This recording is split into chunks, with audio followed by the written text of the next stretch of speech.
Right now, Republicans have control of all branches of government. Do you think that Republicans have done a good job over the past year and a half of representing the needs of the people? I would say no. I don't think that Republicans have done what they campaigned on. They've done what they promised to do. And so, if we want to go to the SAVE Act, to your question, I would support the SAVE Act, but it's like, okay, we're crying election fraud, but yet Republicans control the House, they control the Sure. Senate, they control the presidency. And so that's not to say there isn't election fraud going on. There very well may be. But at the same time, it's like, oh, well, obviously it wasn't so bad that Republicans couldn't get elected to literally everything. And so it's like maybe we should have focused on the affordability issues or the issues that are truly mattering to people, the tabletop issues, because you have your hard liners to the right, your hard liners to the left, and the way that you really, I mean, it's politics. It's like, are you staying in power just to stay in power? Or Sure. are you staying in power to do the things that are going to benefit people? And just in general, if Republicans really wanted to stay in power, they should have been focusing on the issues that the swing voters are going to be looking at, which is affordability, because they're not eating, sleeping, and living politics. They just want more money in their pockets and the ability to take care of their families. And I don't think that we have seen those issues get better for Americans over the last year and a half. Do you think Republicans are going to have any chance in the midterms in November? I think that they may keep the Senate. I do think that Republicans are going to lose the House. And then at that point, it's just going to be, a struggle for the rest of the presidency.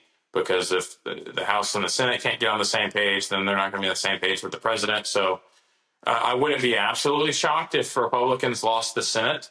But I do, my gut says that they'll keep the Senate, but I would be surprised if Republicans maintained the House. And so obviously, I would like to see Republicans maintain the House and they actually do what they say they're going to do.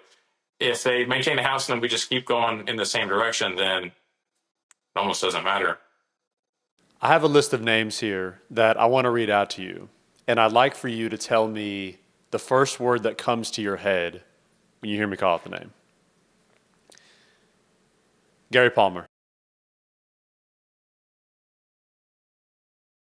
Hmm.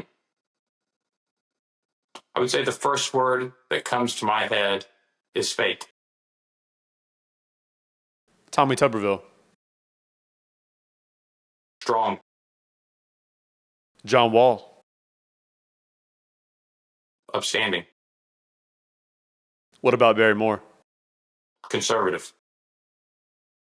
Doug Jones, Shady. Philip Ensler,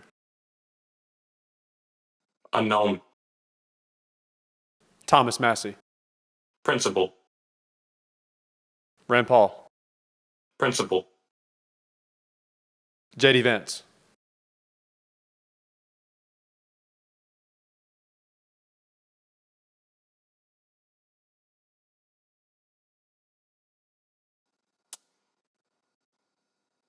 That's a tough one. I don't know what's the first word that came to my head. There were several. I would have to say I'm suspicious. okay. What about Donald Trump? Narcissist. Narcissist. I want to ask you about that one that you just said. Why would you say that Donald Trump is a narcissist? Out of all the answers you just gave me, that one Sure. sprung out to me the most. It surprised me the most. I think that we've seen over the last year and a half, I mean, we all know that Trump has an ego, and it's no surprise. I voted for Trump in 2024. I voted for Trump in 2020.